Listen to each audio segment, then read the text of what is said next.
नमस्कार, मैं हूं सुमन मेहता और पब्लिक वाणी के एक नए एपिसोड में आप सभी का स्वागत करती हूं।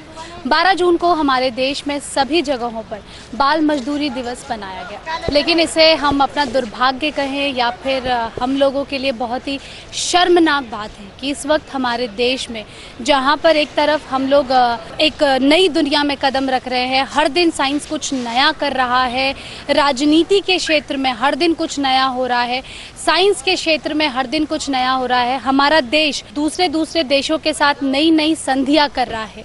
वही तस्वीर का दूसरा पहलू ये भी है, कुछ बच्चे हमारे देश में आज भी ऐसे हैं जो अपने मौलिक अधिकार से पिछड़े हैं।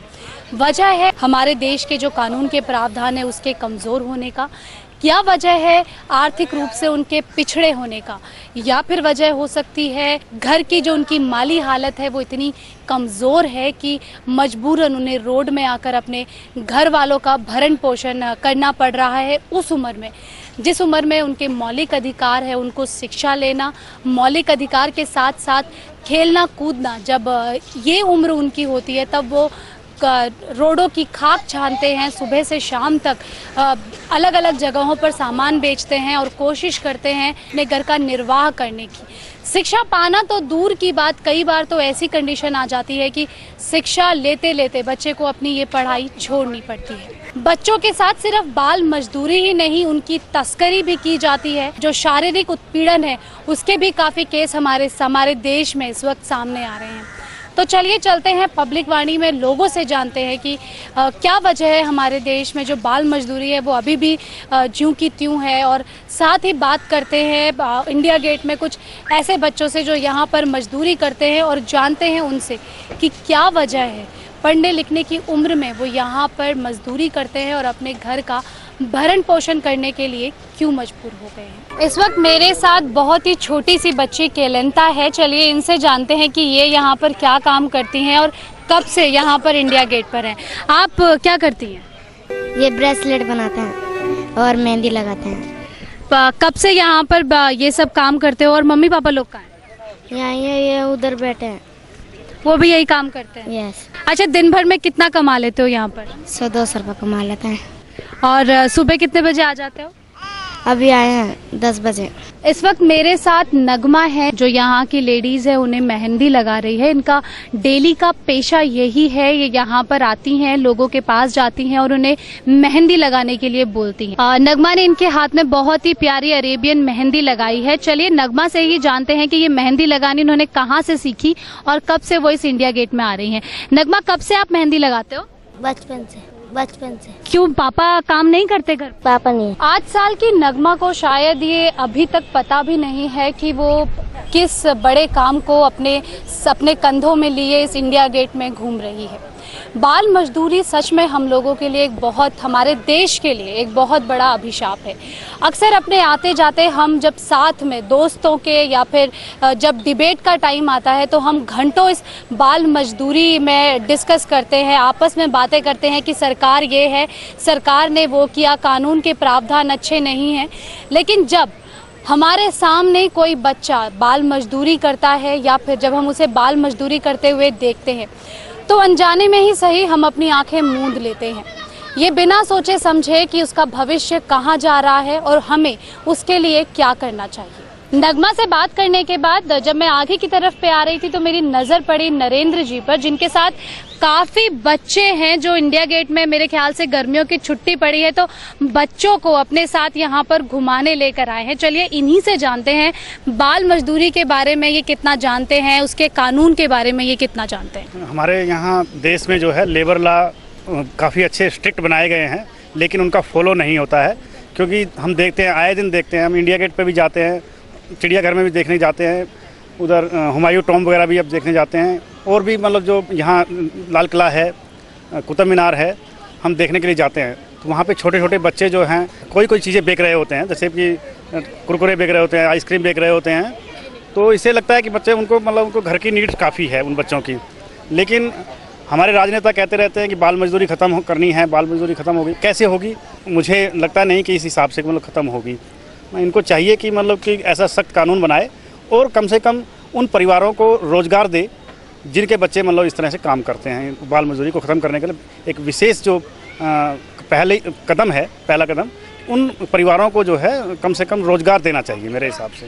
नरेंद्र जी, अभी हाल ही में एक रिपोर्ट बताई गई है जिसमें 50% बच्चे ऐसे हैं जो शारीरिक उत्पीड़न के शिकार हैं, जिसमें से जो 5 वर्ष की आयु के बच्चे हैं उनकी संख्या ज्यादा है। क्या कहना चाहेंगे, कितनी शर्मनाक बात है। जो उत्पीड़न की बात आपने कही, ये बहुत ही मतलब घृणित, जिसे जितना कहा जाए मानवता के लिए, बच्चों के लिए, मानवता के लिए घृणित एक कार्य है। और इसमें सबसे ज़्यादा जो इन्वॉल्वमेंट होता है हमारे मतलब आसपास के जो लोग होते हैं, नज़दीकी जो लोग होते हैं, उन्हीं का ये कार्य होता है। मैं चाहता हूँ कि ऐसे लोगों को दंड देने के लिए कम से कम मृत्युदंड से कम सज़ा नहीं होनी चाहिए। कानून होने के बावजूद भी उनका सख्ती से लागू नहीं होती। क्या हमारे कानून कमज़ोर हैं? नहीं, ऐसा है, हमारे कानून बहुत ही सशक्त कानून हैं, लेकिन सिर्फ जो ज़रूरत है वो इन कानून को ईमानदारी से लागू करने की है, जो कि ईमानदारी से लागू नहीं होता है। इंडस्ट्रियलिस्ट जो है अपने मतलब पैसा बचाने के लिए इन बाल मजदूरों से मजदूरी का काम लेते हैं, इनसे बहुत ही सस्ते उसमें मतलब इनसे काम लेते हैं, जो कि मतलब एक बहुत ही घृणित कार्य आप कह सकते हैं, बहुत ही अमानवीय कार्य कह सकते हैं। अपने कानून को इम्प्लीमेंट करने की है, ना कि नए कानून बनाने की ज़रूरत नहीं है। जो हमारे पास मौजूदा कानून है, इन्हीं को अगर हम प्रॉपरली इम्प्लीमेंट करें तो ये बाल मजदूरी काफ़ी हद तक खत्म हो सकती है। आम नागरिक होने के नाते हम इस जिम्मेदारी का कैसे निर्वाह कर सकते हैं? देखिए, ऐसा होता है कि हम आए दिन देखते हैं, ढाबों पर देखते हैं, इधर उधर भी देखते हैं, लेकिन जब आप उनको देखते हैं कई बार आपको बड़ा तरस आता है उनके ऊपर। मजदूरी करते हुए, बच्चों को काम करते हुए देखोगे तो बड़ा तरस आता है, लेकिन आप उसके सिक्के का एक पहलू देख रहे हैं। सिक्के का दूसरा पहलू भी देखिए कि उनकी मतलब उनके माँ बाप को उनकी ज़रूरत है, आजीविका कमाने के लिए कोई और जरिया नहीं है, इसलिए वो अपने बच्चों को लगा देते हैं, मगर मैं उसको सही नहीं ठहराता हूँ। सरकार से आप क्या अपील करना चाहेंगे इसके लिए? देखिए, मेरे हिसाब से लॉ हमारे बहुत ही सशक्त लॉ हैं, अगर उनको ईमानदारी से पालन किया जाए तो ये कम हो सकती है। रही दूसरी बात, इन बच्चों के जो पेरेंट्स हैं इनको आजीविका देने की, तो ये जो इनको सही रूप से मतलब अगर उनको सही, जितने स्कैम हो रहे हैं आप देखेंगे कितने बड़े बड़े स्कैम्स हो रहे हैं, अगर वो पैसा सही से मतलब इधर डाइवर्ट कर दिया जाए, जो काला धन है चारों तरफ हमारे देश से बाहर भी जो जमा है, तो उन पैसों को अगर देश में लाया जाए और इन लोगों के सामाजिक कार्यों में लगाया जाए, और इन लोगों को काफ़ी मतलब मदद मिल सकती है। बड़ी ही अच्छी बात नरेंद्र जी ने कही कि अगर जो ये स्कैम है, अगर इनके पैसों को सही जगह पर लगाया जाए और इनके माता पिताओं को एक वक्त का जो रोज़गार है वो दिया जाए, उनका सही जगह से उनको किसी जगह पर स्टे किया जाए, और नौकरी के साथ साथ उनके बच्चों की भी अगर शिक्षा की व्यवस्था की जाए, तो शायद बाल मजदूरी जो हमारे देश में बढ़ती जा रही है उसे कम किया जा सकता है। इस वक्त मेरे साथ रोहित और शक्ति बैठे हुए हैं। चलिए इनसे जानते हैं कि बाल मजदूरी जो हमारे देश में एक अभिशाप बनकर खड़ी है या फिर हम लोगों के सामने है, वो क्यों अभी तक हमारे देश से नहीं गई है। क्यों वो जो बच्चे जो असल मायनों में जिनका हक है शिक्षा का, जिनका हक है खेल कूद का इस उम्र में, उनके कंधों में इस उम्र में ही इतनी बड़ी जिम्मेदारी क्यों दी गई। सबसे पहले बात करते हैं शक्ति से। शक्ति, आप मुझे बताइए, आप जम्मू कश्मीर से यहाँ पर आए हैं, कैसी लगी दिल्ली और कहाँ कहाँ घूमा यहाँ? मुझे बहुत बढ़िया लगा दिल्ली में आकर। दिल्ली राजधानी है, कैपिटल स्टेट है इंडिया की, और हर आदमी प्राउड फील करता है यहाँ पे आके। उसको लगता है कि नहीं, मैं इंडिया में होके कैपिटल में जाना ज़रूरी है, और जब वो यहाँ पे आकर प्राउड फील करता तो उसको लगता है कि यहाँ की टेक्नोलॉजी, यहाँ की बिल्डिंग्स, यहाँ के लोग देखकर कि हम लोग कितनी प्रोग्रेस में हैं और कितनी में नहीं हैं। मेरा कहना ये होगा कि इसके पीछे कोई स्ट्रिक्ट पॉलिसी नहीं है गवर्नमेंट की। इवन गवर्नमेंट बड़े बड़े दावे करती है कि हम लोग ये कर रहे हैं, ये बैन हो गया है, उसके लिए लॉ बना दिए जाते हैं, बट एक्चुअल में इम्प्लीमेंट नहीं हो पा रहे। लोगों को हम सामने देख रहे हैं करते हुए। एक मान लो मेरा कोई दोस्त है, ढाबे वाला है, वो किसी बच्चे से काम करवा रहा है, तो मैं ऐसे जनरल स्टेटमेंट, जब पॉलिटिकल स्टेटमेंट देनी होगी तो मैं बड़े खुश होकर दे दूंगा, लेकिन जब इम्प्लीमेंटेशन की बारी आएगी तो मैं नहीं करूंगा। उसको देख के मैं अपनी आंखें बंद कर लूँगा, चल उसका टाइम पास हो रहा है, होने दो। बट ऐसा नहीं होना चाहिए। हर एक आदमी को अपने अंदर ये डिसीजन लेना चाहिए कि बच्चों का जो सही राइट है, जो कि एक एजुकेशनल राइट जो उनका है, फंडामेंटल राइट में आता है, वो उनको मिलना चाहिए। और इसके लिए हम सबको एकजुट होकर टुगेदर हमें एक डिसीज़न लेना चाहिए। नहीं, हम बच्चों से काम नहीं करवाएंगे।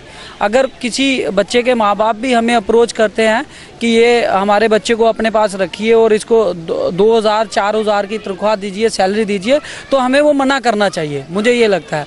और मोर ओवर गवर्नमेंट को भी ऐसे स्ट्रिक्ट कानून लाने चाहिए जिससे कि एक एम्प्लॉयर को बच्चा रखते हुए ये डर लगे, मन में एक खौफ हो कि नहीं यार, अगर मैंने इसको रखा यहाँ पे तो गवर्नमेंट मेरे ऊपर एक्शन लेगी और मेरे लिए पनिशमेंट होगी।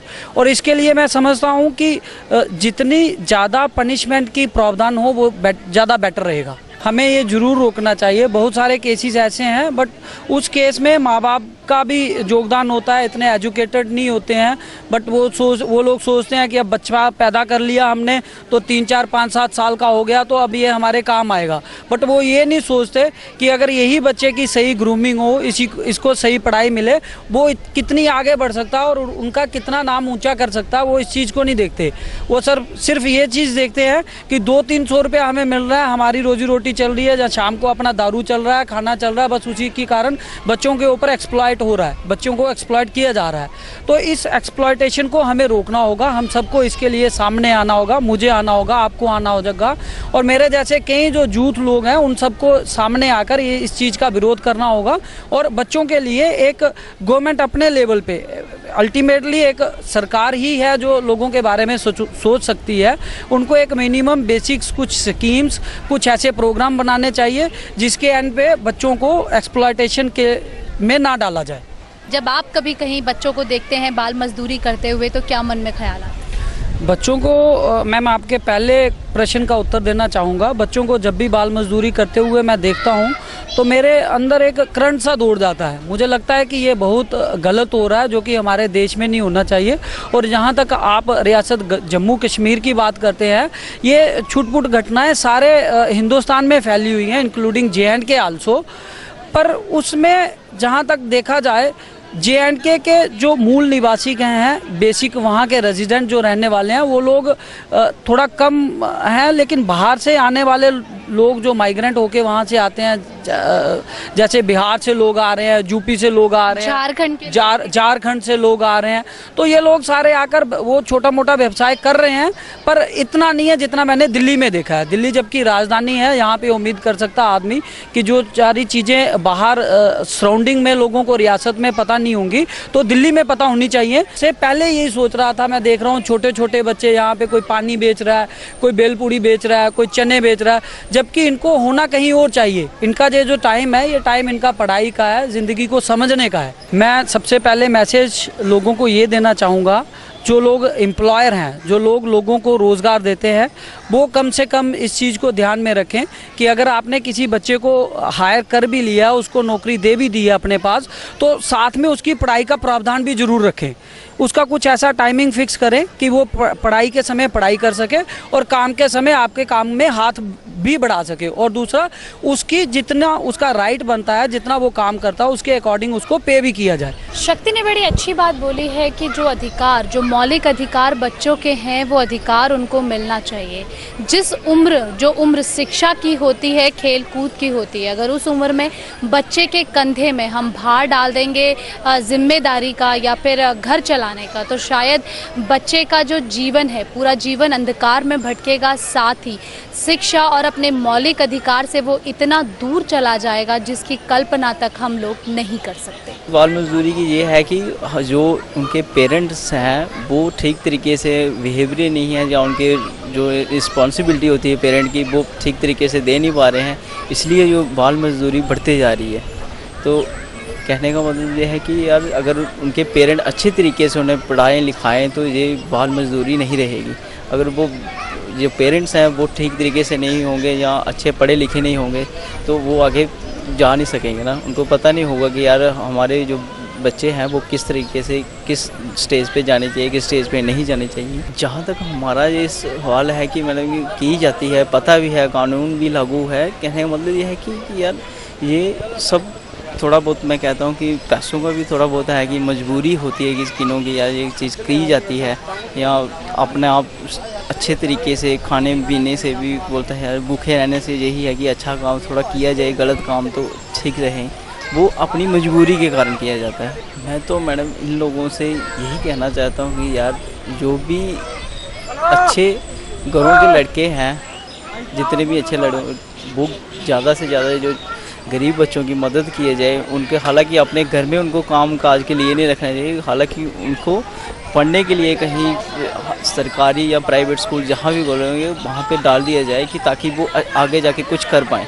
जो बच्चे पढ़ना भी चाहते हैं वो तो बिना पैसों के या बिना पेरेंट जो होते हैं उनके रिस्पॉन्सिबिलिटी नहीं लेते हैं ठीक तरीके से, वो बेचारे पढ़ नहीं पाते हैं। तो क्या करते हैं, फिर घरों में जाके काम किराए को लगाते हैं। जैसे वो खुद जाते हैं किसी घरों में, वो अपने साथ भी ले आते हैं, चल यार ये भी करें काम, हालांकि उनको पता है ये ठीक तरीका नहीं है ये करने का। मैं तो मैडम यही मैसेज देना चाहता हूँ कि यार बाल मजदूरी जितनी कम हो सके इतनी कम कीजिए, और जो भी है आगे आने वाली जो फ्यूचर टाइम हमारा है अच्छे तरीके से जाए और हमारा इंडिया और आगे जाएगा इससे। एक चीज़ और भी है, मैं सभी से अपील करना चाहूँगी कि बाल मजदूर, अगर किसी आप बच्चे को बाल मजदूरी करते हुए देखते हैं तो उसे बढ़ावा मत दीजिए। अगर आपको बच्चा रोड पे पैसे मांगते हुए दिखता है तो उसे कोशिश कीजिए थोड़ा सा उसके बारे में जानने की, या फिर ये जानने की कि वजह क्या है। और अगर कोशिश कर सकते हैं आप, अगर अपने सेविंग में से कुछ पैसा इन बच्चों के लिए दे सकते हैं तो ज़रूर डोनेट कीजिए, क्योंकि अगर एक भी बच्चा शिक्षित होगा तो इससे हमारा देश ही शिक्षित होगा। उम्मीद करती हूँ आपको हमारा आज का ये एपिसोड पसंद आया होगा। फिर लेकर चलूँगी एक नए एपिसोड में, एक नई जगह और एक नए मुद्दे के साथ। तब तक के लिए सुमन मेहता को दीजिए इजाज़त। नमस्कार।